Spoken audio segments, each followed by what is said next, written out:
네, 고용고치군 안녕하세요. 또 유튜브를 통해서 영상을 보고 있는 친구들, 안녕하세요. 또 여러 선생님들, 그리고 학부모님들, 그리고 여러 학부팀 팀원님들, 안녕하세요. 오늘도 역시 우리 말씀 묵상 우리 같이 해보도록 하겠습니다. 오늘은 새로운 책 두 번째 시간, 누가복음 3장 23절에서 38절 말씀입니다. 누가복음 3장 23절에서 38절 말씀입니다. 우리 말씀 먼저 같이 보도록 하겠습니다. 예수께서 사역을 시작하실 때 30세쯤 되었으며 사람들에게 알려지기는 요셉의 아들이었다. 요셉은 헬리의 아들인데 그 조상을 거슬러 올라가면 맏단이고 그 위는 레위이며 그 위는 멜기이고 그 위는 안나이며 그 위는 요셉이고 그 위는 맏다디아, 아모스, 나움, 에슬리, 낫게, 마암, 맏다디아, 서모인, 요생, 요다, 요하난, 레사, 수르바벨, 살디엘,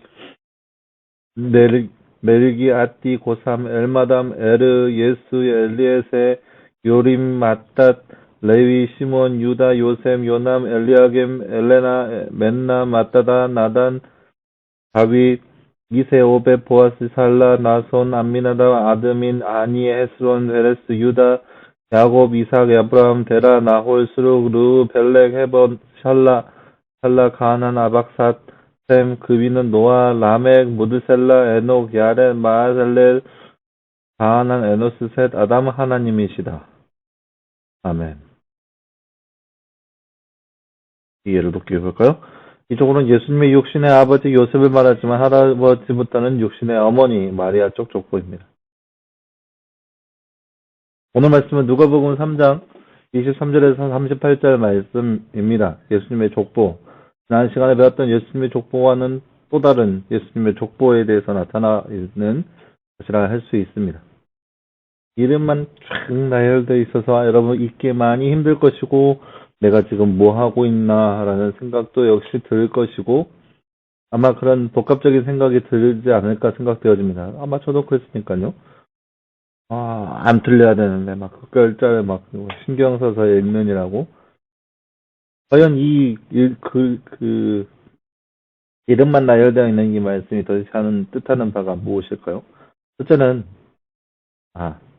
나눠주시 쭉 하고 나서 정리하면서 얘기하겠습니다. 네. 나눠주셔 볼까요? 이제부는 말씀을 읽고 빈칸에 나온 이름을 넣으세요. 멜레네, 맨나, 맏다다, 나단, 땡땡땡. 에노스셈, 아담, 땡땡땡. 두 번째는 하나님이시고요. 하나님이고요. 다음에 첫 번째는 멜레나가 31절에 나오죠. 다윗입니다. 나단, 다윗과 하나님입니다. 예수님께서 몇 세쯤 되었을 때 사역을 시작했네요. 오늘 말씀 23절 말씀에 30세쯤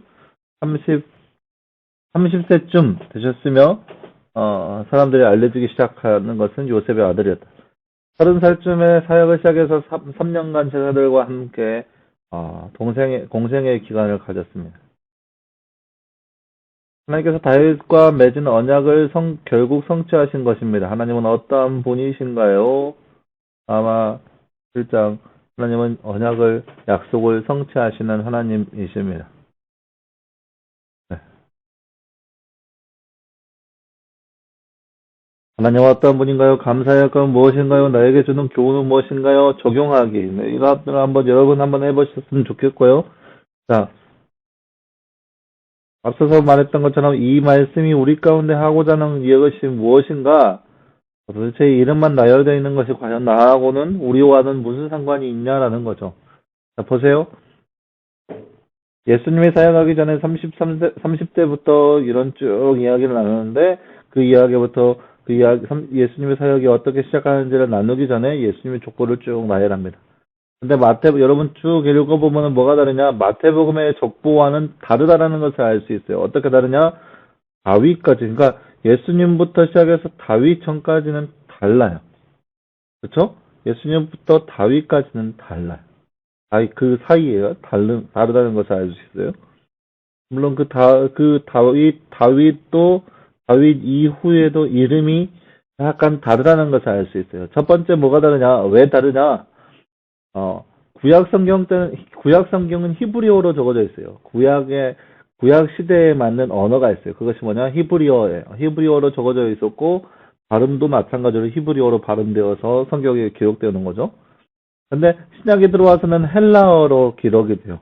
오늘 말씀에 누가복음은 누가가 저작을 했는데, 그러니까 누가가 저자인데 누가가 적으면서 누가복음의 누가복음에 쓴 이유는 쉽게 쓰되 또 자세하게 적어서 복음을 전하기 위한 인간적인 그런 복음 목적이 있었던 거예요. 그래서 누가복음은 사도 누가가 헬라어로 그때 당시에 사용했던 헬라어로 다 음가를 바꿔서 그렇게 발음을 그렇게 해서 하다 보니까 발음이 다른 거예요. 똑같은 이름이지만 다윗 이후에 얘기하는 거예요. 다윗 이후에 물론 다윗 이전에도 마찬가지고 그리고 다윗부터 예수님까지 그 족보는 달라요. 마태복음과 다른데 왜 다르냐? 마태복음에서는 왕의 족보라고 해서 왕으로 쭉 이어지는 왕의 족보가 나와 있고 그리고 그 왕의 족보는 결국엔 요셉으로 도착하는 요셉의 족보입니다. 근데 누가복음에 나타나 있는 이 족보는 현실적인 족보인데 어떻게 현실적인 족보이냐? 여러분 알다시피 예수님은 마리아에게서 태어났어요. 요셉에게서 태어난 것이 아니라 마리아에게서 태어났어요. 그러니까 누가는 정확하게 너무나도 사실적으로 얘기하는 건 뭐냐면 예수님은 마리아에서 태어났기 때문에 요셉의 족보에 들어가지 않는다라고 얘기하는 거예요. 그래서 마리아의 족보에 실은 거고 마리아의 족보를 나열한 거예요.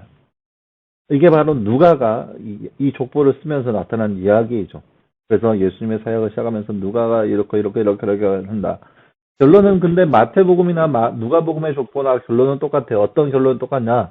다윗의 족보, 다윗의 후손에 예수님께서 태어나시는 거고 아브라함의 후손에 예수님이 들어가는 거고 그리고 이제 오늘 말씀에 누가복음에서는 뭐가 더 다르냐? 이 아브라함 이전의 족보까지 나열하면서 예수님께서 혈통적으로 인간인 것을 보여주고 있어요. 아담 이후에 인간이었던 것을 보여주고 있는 것입니다. 아담까지 쭉 이어놓고 그 결국에는 하나님이라고 설명하고 있죠. 마찬가지로 이렇게 해서 예수님은 이렇게 하나님 이후에 태어난 아담 이후에 태어난 사람인 것을 표현하고 있는 거예요. 근데 그 사람이 이제 약속을 이루면서 성취하면서 태어났고 그리고 그 마리아의 후손으로 태어났다라는 것을 보여주고 있는 그런 말씀이라 할 수 있겠습니다. 그래서 이 말씀을 통해서 우리가 깨달을 수 있는 것은 하나님은 약속을 성취하시는 분이다. 하나님은 우리와의 약속을 반드시 성취하시는 분이시다. 그리고 그 하나님께서 그 약속을 성취하시기 위해서 여러 가지 장치를 마련해 놓으셨고 그리고 그러한 것들이 족보 가운데 보여지고 있습니다. 예수님은 철저하게 인간의 모습으로 이 땅 가운데 오셨고 인간으로 이 땅 가운데 사역하셨다는 것을 족보를 통해서 더욱더 명확하게 보여주는 그런 모습이라 할 수 있겠습니다. 네, 나는 기도하겠습니다. 사랑하는 하나님 감사합니다. 주님 오늘 말씀에서 우리는 예수님의 족보에 대해서 함께 살펴보았습니다. 그것 통해서 우리가 느끼는 것은 예수님은 사람을 사랑하셔서 이 땅 가운데 사람의 모습을 입고 오셨고 그리고 완전한 사람으로 이 땅 가운데 오셨습니다. 하지만 그냥 온 것이 아니라 약속을 성취하기 위해 다윗의 자손으로서 아브라함의 자손으로 이 땅 가운데 태어나시는 모습을 우리가 말씀을 통해서 바라보았습니다. 하나님 이 말씀을 바라본 우리의 삶 가운데도 약속을 반드시 이행하는 그 하나님 예수 그리스도의 모습을 온전히 바라보게 하시고 그래서 다른 것보다도 더욱더 예수 그리스도를 의지하며 예수님과 함께 동행하는 삶이 바로 우리의 삶 될 수 있도록 주께서 늘 함께하여 주시옵소서. 이 모든 말씀 감사드리며 살아계신 예수님의 이름으로 기도하였습니다. 아멘.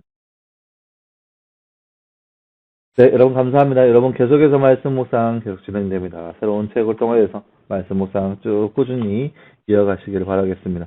여기다 쭉 적어야 돼요. 여러분에게 있어서 오늘 말씀에 하나님이 어떤 분인지, 예수 감사해야 할 것은 무엇인지, 나에게 주는 교훈이 무엇인지, 어떤 것을 적용할 것인지를 쭉 적어놓고 여러분 삶 가운데 실천할 수 있는 저와 여러분 모습 되었으면 좋겠습니다. 여러분 수고했고요. 내일도 역시 말씀 묵상으로 함께 찾아보도록 하겠습니다. 여러분 수고했습니다.